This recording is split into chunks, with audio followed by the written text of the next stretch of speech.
Prezados alunos de Biologia 3, essa é a nossa segunda videoaula do conteúdo de segunda lei de Mendel e a herança de vários genes. Na videoaula passada, a gente terminou falando sobre as possibilidades, as hipóteses de produção de gametas de um indivíduo duplo heterozigoto, que é heterozigoto para dois genes diferentes que controlam duas características no mesmo indivíduo. Esse indivíduo duplo heterozigoto do nosso exemplo, ele tem manifestação do fenótipo ervilha amarela, portanto, ele é Vzão Vzinho, heterozigoto, e também manifestação do fenótipo ervilha lisa, ele é heterozigoto, Rzão Rzinho. Portanto, ele é duplo heterozigoto, Rzão Rzinho, Vzão Vzinho. Vimos que esse indivíduo poderia produzir os seus gametas seguindo duas hipóteses: segregação dependente dos alelos, que é a que a gente viu a primeira, onde esse indivíduo vai produzir gametas na mesma configuração que ele recebeu dos seus genitores. Por isso que esse indivíduo iria produzir dois tipos de gameta em igual proporção. Ele ia produzir gametas igual ao que ele recebeu de um genitor, ou seja, gametas Rzão Vzão, metade dos gametas assim, e gametas igual ao que ele recebeu do outro genitor, Rzinho Vzinho, metade assim. Quando a gente estabeleceu esse tipo de produção de gametas como uma possibilidade, a F2 gerada apresentava 3 indivíduos com fenótipo dominante para as duas características, isto é, aqui, lisos e amarelos, para cada um indivíduo com fenótipo recessivo para as duas características, aqui, verdes e rugosos. Do ponto de vista das proporções genotípicas, um homozigoto dominante para os dois genes, 2 heterozigotos para os dois genes e um homozigoto recessivo para os dois genes. Essa hipótese é de segregação dependente dos alelos. Mas existe uma outra possibilidade, que é a segregação independente dos alelos dos dois genes. E aí, nesse caso, prestem bem atenção no conceito, tá? Nos heterozigotos de F1, os gametas formados são formados com todas as possibilidades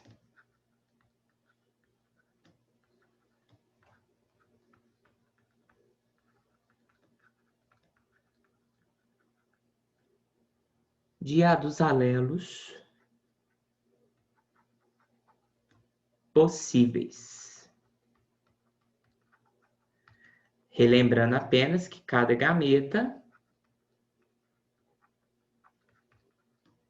recebendo um alelo de cada gene.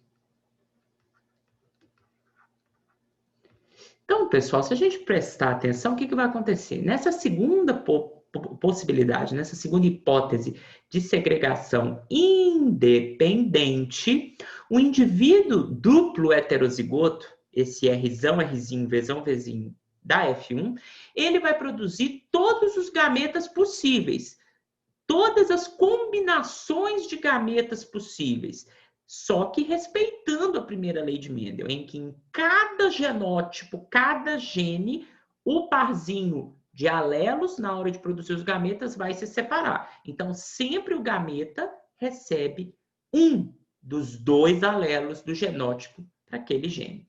Então, vamos mudar o slide para ver como que seria essa segunda hipótese de produção de gametas, considerando a segregação independente dos alelos dos dois genes, dos dois genótipos aqui representados. Então, se a gente pensar que esse indivíduo é Rzão, Rzinho, Vzão, Vzinho, vai separar os seus alelos do gene R e do gene V de forma independente um do outro, olha quantos gametas ele pode produzir. Ele pode ter gameta recebendo o Rzão e o Vzão. Vejam que o gameta só tem um alelo de cada gene. Beleza? Ele pode produzir gameta com o Rzão e o Vzinho. Ele pode produzir gameta com um Rzinho e o Vzão, e ele pode produzir gameta com um Rzinho e o Vzinho. Então, vejam que se a probabilidade, ou seja, ou melhor dizendo, se a hipótese de segregação independente for a correta, o indivíduo duplo heterozigoto ele não produz só 2 tipos de gameta, metade de cada tipo. Ele produz, na verdade, 4 tipos de gameta, obviamente, com 25%, ou seja, 1/4 de probabilidade de produzir cada um desses gametas. Então, se a hipótese de segregação independente for a correta, um indivíduo duplo heterozigoto vai produzir 4 tipos de gametas diferentes, com 1/4 de chance de cada um deles. E aí, pessoal, na hora de fazer o cruzamento de 2 heterozigotos, nós teríamos, então, as probabilidades de cada um desses gametas encontrar os gametas produzidos por um outro indivíduo heterozigoto, quando a gente faz a F1 produzir a F2. E aí, gente, a coisa vai ficar um pouco mais complexa. Quer ver? Então, só vou repetir aqui. Então, se vocês pensarem, se a gente agora está cruzando indivíduos duplo heterozigotos entre si, F1 produzindo F2, vejam, esse indivíduo produz 4 tipos de gameta, com 1/4 de chance de cada um. Esse indivíduo produz 4 tipos de gameta, com 1/4 de chance de cada um. Então, se a gente tem 4 possibilidades de gameta de um e 4 possibilidades de gameta do outro, nós temos 16 combinações possíveis para produzir os genótipos da F2.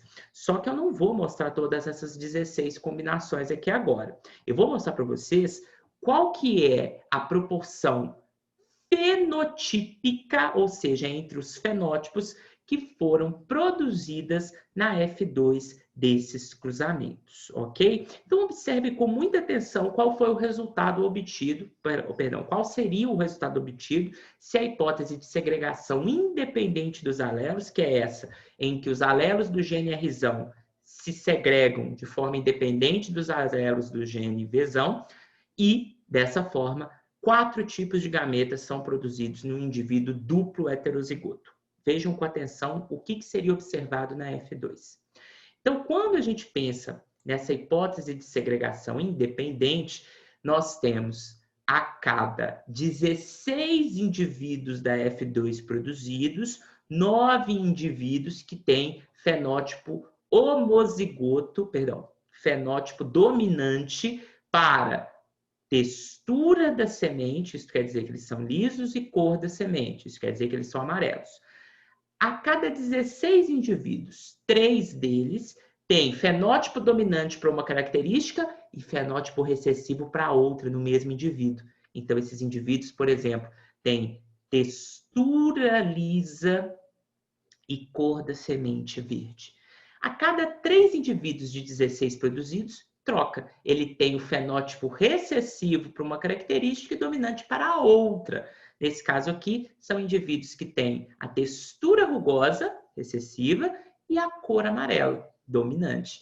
E apenas 1 a cada 16 indivíduos produzidos na F2 vai ser fenótipo recessivo para as duas características, tá? Então, gente, o que eu quero que vocês entendam? Esse indivíduo aqui da F1 é o nosso duplo heterozigoto. Rzão, Rzinho, Vzão, Vzinho. Esse indivíduo também é duplo heterozigoto. Rzão, Rzinho, Vzão, Vzinho.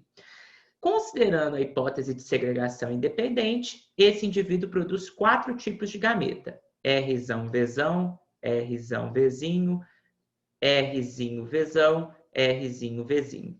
E esse indivíduo também vai produzir 4 tipos de gameta. Rzão, Vzão, Rzão, Vzinho, Rzinho, Vzão, Rzinho, Vzinho. Quando a gente faz os 16 encontros possíveis de 4 com 4 gametas, a gente obtém 9 indivíduos a cada 16 que são lisos e amarelos. Esses 9 indivíduos teriam um alelo Rzão, não importa o outro, porque pode ser Rzão, Rzão ou Rzão, Rzinho, e tem um alelo Vzão, não importa o outro, porque para ser amarelo pode ser Vzão, Vzão ou Vzão, Vzinho, tá? Então, 9 indivíduos têm o fenótipo dominante para as duas características na F2. 3 indivíduos, pessoal, eles têm fenótipo dominante para uma característica e fenótipo recessivo para outra. Seriam indivíduos aqui, Rzão alguma coisa, porque são lisos, dominantes para a característica textura da ervilha, mas são Vzinho, Vzinho, porque eles são verdes, eles têm o fenótipo recessivo para outra característica. Então, 3 a cada 16 indivíduos da F2 seriam com o fenótipo dominante para uma característica e recessivo para a outra. 3 a cada 16 indivíduos da F2 são o contrário, porque agora eles têm o fenótipo recessivo para uma característica e dominante para outra. Então, vejam, são indivíduos rugosos, ou seja, obrigatoriamente Rzinho, Rzinho, mas são amarelos. Podem ser Vzão, Vzão ou Vzão, Vzinho. Vzão qualquer coisa. Então, esses indivíduos aqui têm fenótipo recessivo para uma característica e dominante para o outro. E 1 a cada 16 indivíduos são aqueles que têm fenótipo recessivo para as duas características. Nesse caso, do ponto de vista de genótipo, eles são Rzinho, Rzinho, Vzinho, Vzinho. Tem fenótipo recessivo para as duas características.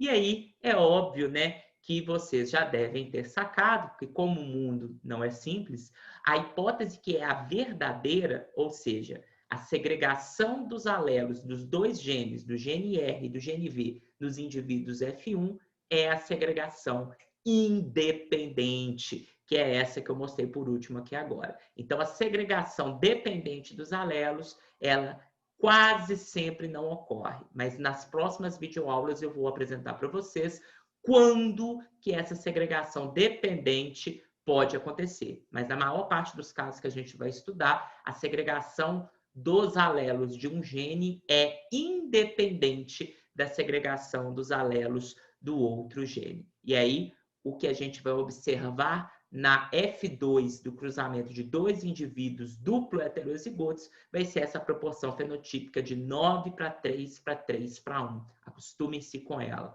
Retomando, 9 indivíduos que são dominantes para as duas características.